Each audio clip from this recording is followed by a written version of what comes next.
السلام علیکم ورحمۃ اللہ وبرکاتہ۔ نحمدہ ونصلی علی رسولہ الکریم۔ جامعہ انواریہ حیدرآباد باب العلم انواریہ ایجوکیشنل سوسائٹی کی جانب سے تفسیرات احمدیہ کے درس کا سلسلہ جاری ہے۔ آج ہم سورہ یونس کا آغاز کریں گے۔ سورہ یونس سے جن آیات کو صاحب کتاب نے منتخب کیا ہے ان آیتوں کی تفسیر کا آغاز آج ہوتا ہے۔ سورہ یونس سے سب سے پہلا مسئلہ جو صاحب کتاب نے بیان کیا ہے گھر کی مسجد کا بیان۔ اس مسئلے کو ہم انشاءاللہ تعالی پڑھیں گے، اور صاحب کتاب نے اس مسئلے کی وضاحت کے لیے ایک آیت کریمہ کا انتخاب کیا ہے۔ پہلے ہم اس آیت کریمہ کی تلاوت کر لیتے ہیں۔ بسم اللہ الرحمن الرحیم۔ وَأَوْحَيْنَا إِلَى مُوسَىٰ وَأَخِيهِ أَن تَبَوَّآ لِقَوْمِكُمَا بِمِصْرَ بُيُوتًا وَاجْعَلُوا بُيُوتَكُمْ قِبْلَةً وَأَقِيمُوا الصَّلَاةَ وَبَشِّرِ الْمُؤْمِنِينَ صدق اللہ العظیم۔ یہ ہو گئی آیت مبارکہ۔ اب اس کی تفسیر کی طرف صاحب کتاب نے جن الفاظ میں تفسیر اور اس کے معنی کو بیان کیا ہے ہم اس کی طرف چلتے ہیں۔ پہلے اس آیت کا معنی دیکھ لیجیے۔ وَأَوْحَيْنَا إِلَى مُوسَىٰ وَأَخِيهِ، اور ہم نے موسیٰ اور ان کے بھائی کی طرف وحی بھیجی، اس بات کی أَن تَبَوَّآ لِقَوْمِكُمَا بِمِصْرَ بُيُوتًا، کہ تم دونوں اپنی قوم کے لیے مصر میں ایک گھر تیار کرو۔ أَن تَبَوَّآ لِقَوْمِكُمَا بِمِصْرَ بُيُوتًا، تم اپنی قوم کے لیے مصر میں گھر تیار کرو۔ وَاجْعَلُوا بُيُوتَكُمْ قِبْلَةً وَأَقِيمُوا الصَّلَاةَ، اور تم اپنے گھروں کو قبلہ بناؤ۔ وَأَقِيمُوا الصَّلَاةَ، اور نماز قائم کرو۔ وَبَشِّرِ الْمُؤْمِنِينَ، اور ایمان والوں کو خوشخبری سناؤ۔ یہ ہو گیا اس کا مرادی معنی۔ اب اس کی تفسیر کی طرف چلتے ہیں۔ امام جو ہے ملا جیون علیہ الرحمہ فرماتے ہیں آیت مبارکہ کا تفسیری معنی کچھ اس طرح ہے۔ ہم نے حضرت موسیٰ اور ان کے بھائی حضرت ہارون علیہم السلام کی طرف وحی بھیجی کہ تم دونوں اپنی قوم کے لیے مصر میں ایک گھر بناؤ جو ان کے لیے رات گزارنے اور عبادت کے لیے آمد و رفت کا کام دے، اور اس میں نماز ادا کی جائے، اور تم دونوں اور تمہاری قوم اپنے اپنے گھروں کو قبلے کی سمت کر دو۔ یہ ایک معنی ہے۔ دوسرا یہ قول ہے، یا یہ بھی کہا گیا ہے کہ انہیں مسجدوں میں تبدیل کر دو۔ انہیں مسجدوں میں تبدیل کر دو، یہ بھی ایک قول ہے۔ ایک تو یہ ہے کہ اپنے گھروں کو قبلے کی سمت کر دو، اور ایک یہ ہے کہ انہیں مسجدوں کے اندر تبدیل کر دو، جیسا کہ تفسیر زاہدی میں ہے۔ اور قاضی بیضاوی لکھتے ہیں کہ انہیں مصلی بناؤ، اپنے گھروں کو مصلی بناؤ۔ یہ سب تفسیریں ہیں۔ وَجَعَلُوا بُيُوتَكُمْ قِبْلَةً، اور یہ بھی کہا گیا ہے کہ اس کا معنی یہ ہے کہ تم گھروں کو مسجدوں میں تبدیل کر دو جن کا منہ قبلے کی طرف ہو۔ آخری معنی جمہور کے نزدیک ہے۔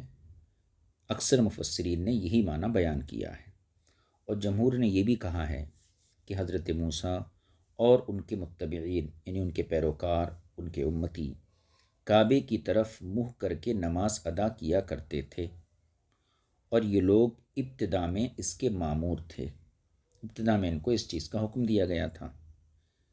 کس چیز کا؟ کہ وہ اپنے گھروں میں چھپ کر نماز ادا کیا کریں، کیونکہ کافروں کی طرف سے خطرہ تھا کہیں وہ ان پر چڑھ نہ دوڑیں اور انہیں اذیت نہ پہنچائیں اور انہیں ان کے دین سے گمراہ نہ کر دیں، جیسا کہ مسلمان مکے میں اسلام کی ابتدائی حالت میں تھے۔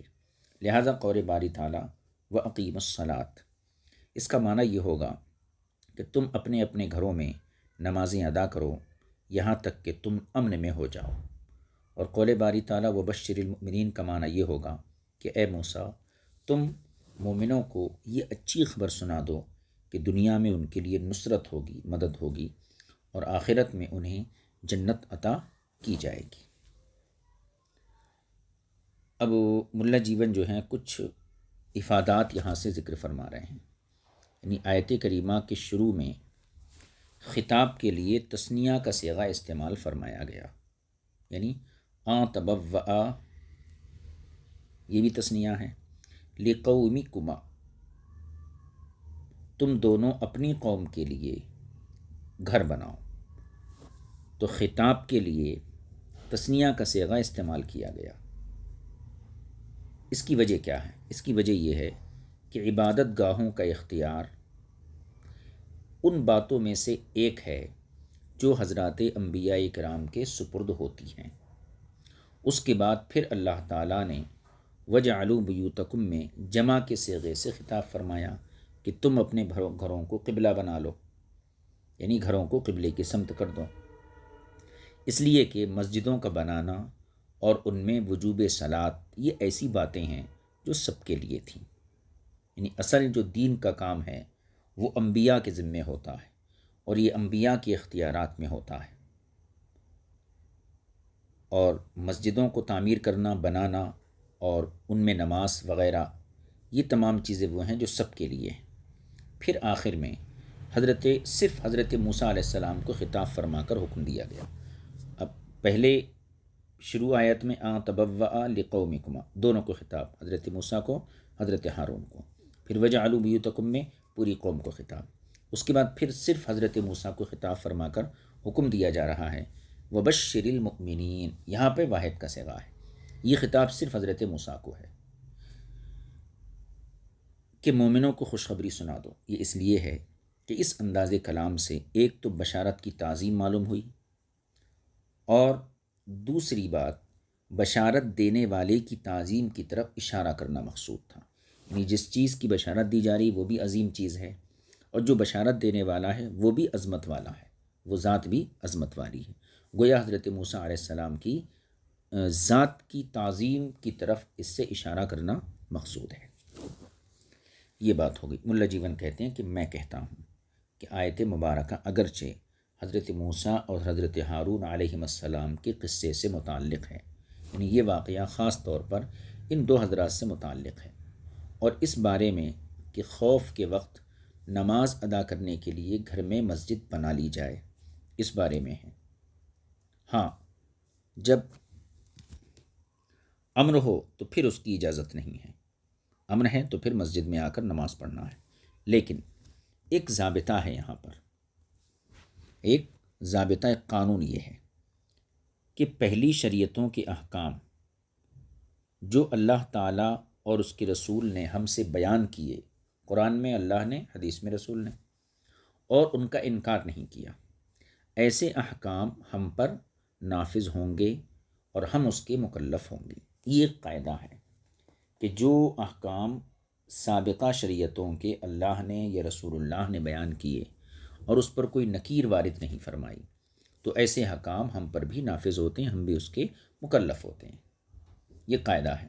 اور اسی طرح آیت کریمہ میں الفاظ کی عمومیت جن میں امن یا خوف کی قید نہیں ہے، اس پر دلالت کرتی ہے کہ گھر میں مسجد بنانا جائز ہے۔ وَجَعَلُوا بُيُوتَكُمْ قِبْلَةً، اپنے گھروں کو قبلہ بناؤ، یعنی مصلی بناؤ، مسجد بناؤ، عبادت گاہ بناؤ، تو یہاں پر خوف یا امن کی کوئی قید نہیں ہے۔ تو یہ عمومیت الفاظ کی اس بات پر دلالت کرتی ہے کہ گھر میں مسجد بنانا یہ جائز ہے اور یہ مستحب ہے۔ اسے فقہاء کرام کی عرف میں اور فقہاء کی زبان میں مسجد البیت کہتے ہیں۔ اس مسجد کا حکم مسجد جماعت والا نہیں، یعنی جس مسجد میں باضابطہ جماعت کے ساتھ نماز ادا ہوتی ہے، گھر میں جو مسجد بنائی جاتی ہے اور ایک خاص جگہ کو نماز کے لیے خاص کر لیا جاتا ہے، تو اس کا وہ حکم نہیں ہے جو جماعت والی مسجد کا ہے، حتیٰ کہ وطی، بول و وزار وغیرہ گھر کی مسجد کی چھت پر جائز ہیں، یعنی میاں بیوی باہم جو ہے تعلق قائم کرنا چاہتے ہیں یا بول و بازار جیسی کیفیتیں ہیں، تو گھر کی مسجد کی چھت پر یہ تمام کام جائز ہیں۔ لیکن یہ باتیں جماعت والی مسجد کی چھت پر جائز نہیں ہے۔ صاحب ہدایہ نے باب ما یکرہ فی الصلاۃ و ما یفسد، یہ ایک باب ہے نماز کی مکروہات کیا ہیں اور مفسدات کیا ہیں، اس باب میں اسی کی طرف اشارہ کرتے ہوئے لکھا ہے۔ کیا لکھا ہے؟ اب یہ صاحب ہدایہ کی عبارت ہے۔ کہتے ہیں گھر کی مسجد کی چھت پر پیشاب کرنے میں کوئی حرج نہیں ہے، اور اس سے مراد وہ جگہ ہے جو گھر میں نماز ادا کرنے کے لیے تیار اور مخصوص کی جاتی ہے۔ اس کی چھت پر مذکورہ امور کی اجازت اس لیے ہے کیونکہ اس پر حکم مسجد نہیں لگایا جاتا، اگرچہ ایسا کرنا یعنی گھریلو مسجد تیار کرنا ایک مستحب کام ہے۔ یہ صاحب ہدایہ کا کلام تھا۔ ہدایہ کی شرح میں ہے کہ قول باری تعالیٰ وَجْعَلُوا بُيُوتَكُمْ، یہ جو اللہ کا قول ہے، اپنے گھروں کو مسجد بنا لو یا قبلہ بنا لو، تو ہدایہ کی شرح میں ہے کہ اللہ تعالیٰ کا یہ قول وَجْعَلُوا بُيُوتَكُمْ، اس قول میں ہم نے اگرچہ گھریلو مسجد کے استحباب کا قول کیا، یعنی گھر میں مسجد بنانے کو ہم نے مستحب قرار دیا، لیکن وہ حکم مسجد میں نہیں ہے، وہ حکم مسجد میں نہیں ہے۔ اور حضرات فقہاء کرام نے یہ بھی ذکر فرمایا ہے کہ گھر میں کسی جگہ کو مسجد بنا لینا اور اس مقام پر نوافل ادا کرنا یہ مستحب ہے، مندوب ہے۔ اور رسول پاک صلی اللہ علیہ وسلم اور جمہور سلف یعنی ہمارے اکثر بزرگان دین نوافل گھر کی مسجد میں ہی ادا کرتے تھے، اور وہ سنتیں بھی جو فرضی نماز سے پہلے یا بعد میں ہوتی تھیں۔ اس کے علاوہ بھی خاص طور پر صبح کی سنتیں اس میں ادا کرتے تھے۔ یوں ہی نماز وتر بھی، اور خاص کر یہ کہ نماز جمعہ کے دن کی رات کے وتر مسجد بیت گھر کی مسجد میں ادا کرتے تھے۔ اس کے فضائل اور احکام اور آداب حضرات مشائخ اعظام اور صوفیاء کرام کی کتابوں میں معروف اور مشہور ہیں۔ یہ مسئلہ تھا 156 سورہ یونس سے پہلی آیت کا، یعنی سورہ یونس کی جن آیتوں کو صاحب کتاب نے منتخب کیا ہے ان آیتوں میں سے یہ پہلی اور آخری آیت بھی کہہ سکتے ہیں۔ ایک ہی آیت کا سورہ یونس سے صاحب کتاب نے انتخاب کیا ہے، اور اس آیت کے تحت گھر کی مسجد کے جو حکام ہیں وہ یہاں تک بیان فرما دیے۔ یہیں پر ہم بھی اپنے سبق کو موقوف کر دیتے ہیں۔ وصلی اللہ علی نبی الکریم و آلہ و صحبہ اجمعین والحمد للہ رب العالمین۔